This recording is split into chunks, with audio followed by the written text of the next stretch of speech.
I spent thousands planning my MIL's birthday, then she said I'm not family.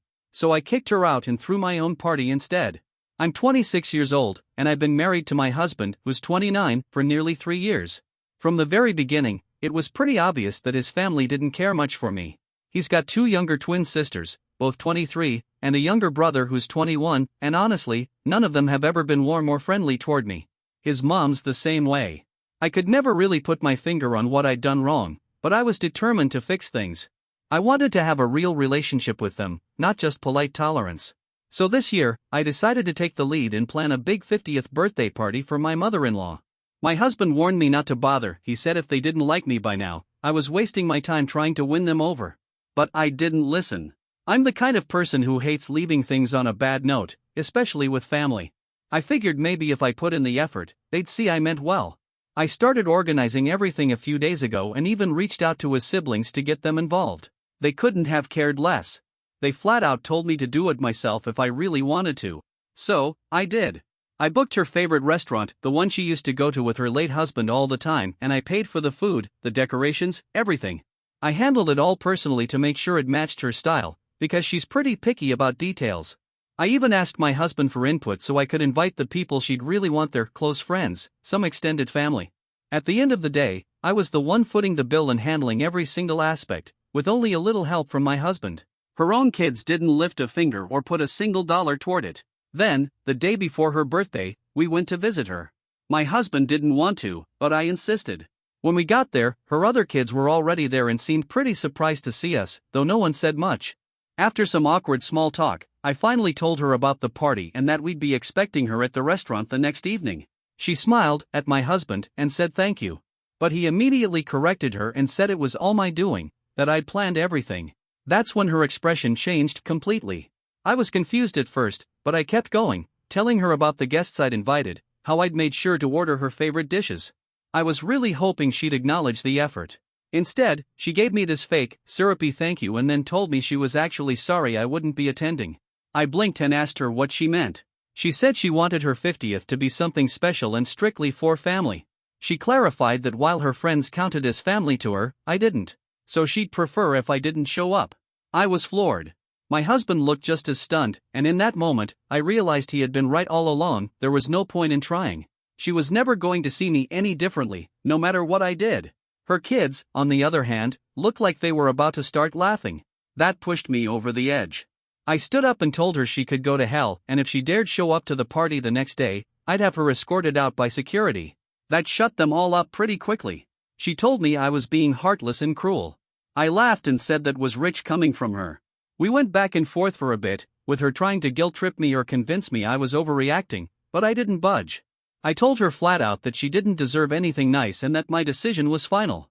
By the time I turned to leave, she was crying, probably hoping I'd feel bad, but I didn't. I was too angry. On the drive back, I tried to cancel the reservation, but it was already too late. My husband didn't say much, just told me I did the right thing, then stepped out for a smoke when we got home. He's never been one to talk much about his family, and since I ignored his advice, I appreciated that he didn't say I told you so.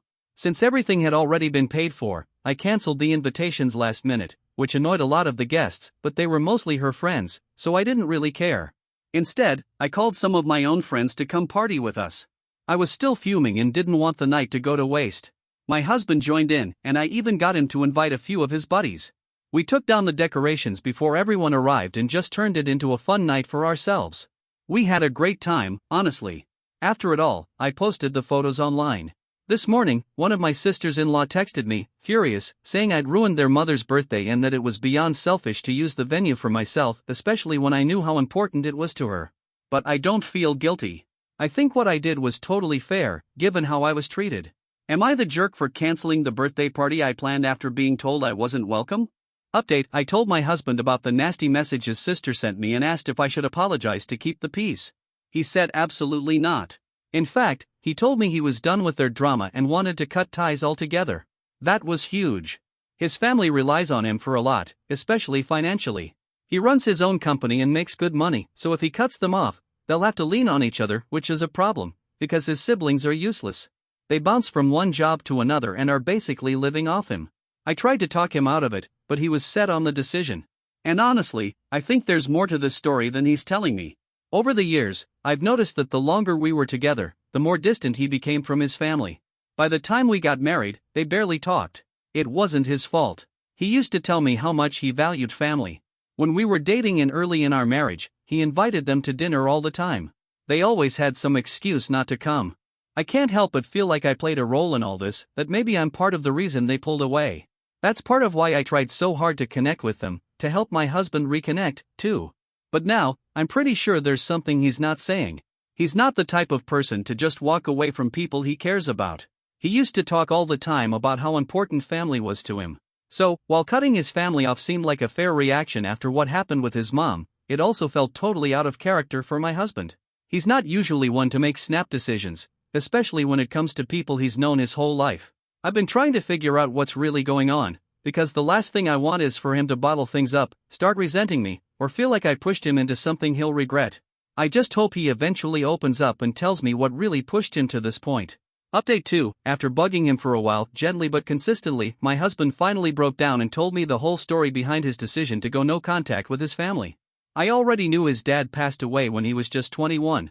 Back then, his younger siblings were still in school, and since his mom had never worked a day in her life, the responsibility of supporting everyone basically fell on him. The money his father left behind wasn't going to cover all their expenses, so my husband went to work immediately, taking on everything so they could stay afloat. He worked like a machine. Eventually, when he was about 23, he managed to find investors for a startup he'd been building, and that's when things finally started turning around financially. He went from barely scraping by to building real success for himself. But instead of encouraging his family to become independent, it made them completely reliant on him. The more he earned, the more they expected. And because he felt it was his duty, something his dad would have wanted, he never pushed back. He just kept giving. But there was another side to it. His family always treated the women he dated with suspicion and disrespect. They saw girlfriends as distractions, people who might take his attention or money away from them. So, when he and I got serious, and they realized I wasn't someone who could be scared off or manipulated, they turned on me hard. I guess they figured if they couldn't drive me away, they'd try to turn him against me instead. Turns out, while we were dating, there were a lot of ugly arguments happening behind the scenes. His mom and siblings didn't want us together and tried everything to convince him to dump me. But he stood his ground. He wanted to marry me, and that didn't sit well with them at all. So they started pulling away, emotionally distancing themselves to guilt-trip him. But they still kept coming to him for money. The guilt-tripping didn't work, though, and we made it down the aisle anyway. Years later, we're still together, stronger than ever. After the birthday drama, he told me that while his sister was texting me to guilt-trip me, his mom had been calling him with the same playbook, saying I disrespected her, trying to emotionally manipulate him into leaving me. That was the final straw. He said he'd reached his limit, and that's when he decided to cut ties once and for all. Honestly, I'm still reeling from everything he told me.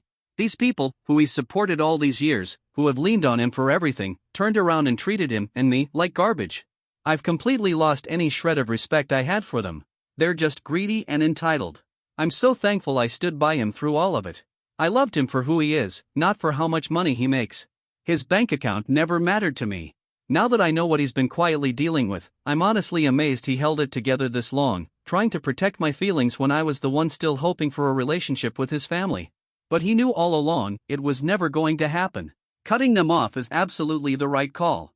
These people never cared about him beyond what he could give them. And the fact that they still tried to manipulate him after everything just shows their true colors. Update 3. Earlier today, my husband finally called his mom and laid it all out. He told her that unless she and the others made serious changes, he didn't want any further contact. He also made it clear that from now on, they'd need to earn their own money because he was done playing the family ATM. As expected, the news didn't go over well. His mom immediately started yelling. I could hear her screaming even though the phone wasn't on speaker. It turned into a full-on screaming match. I was sitting right next to him, so I heard every single word. She tried to shift all the blame onto me, saying I had poisoned his mind and was the reason he was tearing the family apart. She accused me of manipulating him, like I was some evil mastermind pulling strings behind the scenes. The irony was actually kind of hilarious. Her accusing me of manipulation after everything she's done was laughable. But my husband held his ground. He stood up for me and told her that his siblings were all grown adults now, and it was time they stopped mooching off him. He said it was sad that none of them could hold down a job and that they should take some responsibility for once in their lives. Of course, she didn't take that well either. She accused him of letting his success get to his head, said I was probably encouraging him to turn his back on his real family, and called us both cruel. It was textbook manipulation, playing the victim, twisting the narrative, guilt-tripping him to keep him under her control. But I wasn't going to let that happen anymore.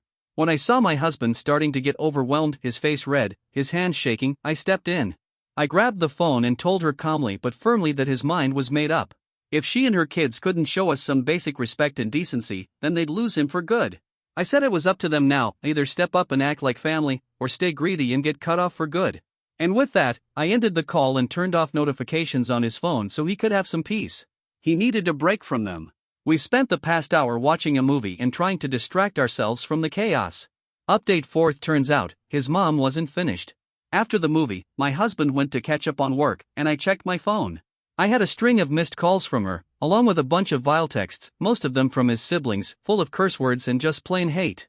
I wasn't even surprised. This was exactly the kind of behavior I'd come to expect from them. I didn't respond. I just took screenshots and went back to answering work emails. Then, by accident, I ended up picking up when she called again. And she immediately went off, calling me disgusting names, saying I was raised poorly, accusing me of being a selfish, manipulative gold digger who only cared about my husband's money. I didn't interrupt. I just let her rant until she was out of breath. When she finally paused, I calmly told her that everything she had just accused me of was actually what she was guilty of herself. So before she starts blaming everyone else, maybe she should take a long, hard look at herself. I also told her straight up that I was glad my husband was finally cutting out the leeches, her and her grown kids included. They didn't deserve to be in his life, let alone live off his hard work like they had for years. Then I hung up the call and blocked her number along with every single one of his siblings wherever I could do texts, calls, social media had done. I didn't want them having access to me ever again. It's honestly just pathetic how far some people will go just to avoid putting in the bare minimum of effort in their own lives. I haven't told my husband yet that his mom called and said all those awful things to me. I didn't want to stress him out more than he already was. But if it happens again, I'm done keeping quiet. I'll tell him everything and make sure they're removed from our lives for good. They have zero right to disturb our peace or get between us anymore. I don't know what their next move will be, but I've got a bad feeling that his mom won't stop unless we make it legal. I'm praying it doesn't come to that, because it would take a heavy emotional toll on my husband. But if that's the road we need to take, then I'll stand by him and see it through. One thing's certain, they're not going to mess with my husband ever again. I'll make sure of it. Update 5: almost 2 weeks passed after that call, and just when we thought the drama was behind us, things took another wild turn. That night, we had dinner and tried to unwind, hoping for some quiet for once. But the very next morning, my mother-in-law showed up at our front door along with her 3 fully grown kids, looking furious. They were all worked up and demanding answers for everything we'd said and done. I already knew this was going to be hell for my husband. But when they told me to leave the room because it was a family matter and I wasn't family, I held my ground. I reminded them that they were standing in my home, invading my privacy, and they had no right to tell me where I could or couldn't be. That's when they turned on my husband and just started attacking him, saying he was selfish, heartless, and only cutting them off to keep me happy. He looked stunned and completely overwhelmed, his face red and his hands clenched. I could see where this was going, and I wasn't about to let him face it alone. He's always been incredibly sensitive, especially about his family. He truly loves them, despite everything. That's what made him vulnerable to their manipulation. But I knew he couldn't handle this kind of confrontation without breaking down. So I stepped in. I told him to breathe and let me handle it. Then I turned to them and told them flat out that they needed to leave because they were upsetting my husband and honestly, they were starting to seriously piss me off. My mother-in-law had the nerve to say I didn't have the right to order her around in her son's house, and that she could stay as long as she pleased. She kept trying to talk to my husband, even though it was clear he was falling apart emotionally right in front of her. It was disgusting. She didn't care about her son's well-being, just about the money she could squeeze from him. Then she pulled the classic guilt trip, telling him she didn't raise him to be like this and that he was a disappointment for choosing me over his own family. His brother jumped in too, saying my husband's only real responsibilities were as a son and a brother and that I, a so-called gold digger, didn't deserve someone like him. That was it. I lost it. I snapped and told them exactly what I thought of the lot of them.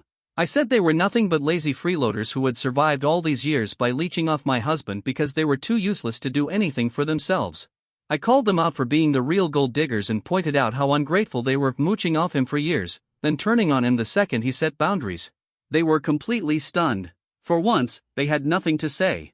So I took advantage of the silence and told them they had 30 seconds to leave before I called the police for trespassing. They left, but not without my mother-in-law throwing out one last, low blow. She said that if my husband's father were alive, he'd be ashamed of how his son had treated the family that day.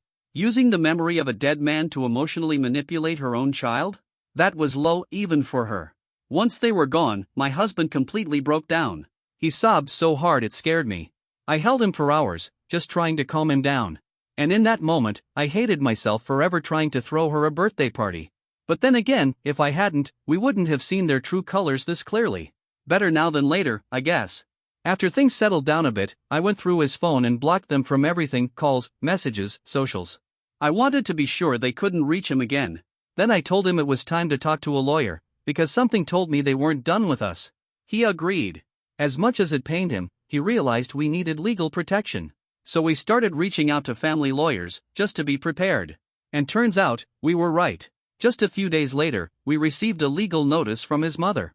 She was demanding a ridiculous amount of money, claiming that my husband had stolen from his late father's estate to fund his business. She and her kids were accusing him of theft and demanding compensation. I was beyond furious. My husband is one of the most honest, hard-working people I've ever met. He never touched a single cent of his dad's money. Everything he built on his own. From scratch. And now they were trying to drag his name through the mud just to extort cash. It didn't stop there either. Because his company has a solid reputation, word got out. People started whispering. It was hurting his business, and that made it even worse. But we fought back. It took nearly 2 weeks, but we were able to prove, conclusively, that they were lying. Every single accusation fell apart under scrutiny. Not only did we clear his name, but the court ordered them to pay damages for defamation and attempted fraud. Now, from what I've heard, my mother-in-law and her kids are basically pariahs. Even their extended family wants nothing to do with them. And all 3 of those freeloaders are scrambling to find actual jobs for the first time in years because the gravy train is officially over. And you know what? I don't feel the slightest bit bad about it. They had this coming for a long time. Now that the storm has passed, my husband and I are finally at peace. There's no more drama, no more guilt tripping, no more manipulation hanging over us. We're closer than ever, and life finally feels like it's ours again, not something being drained by others. I plan to keep it that way. Forever.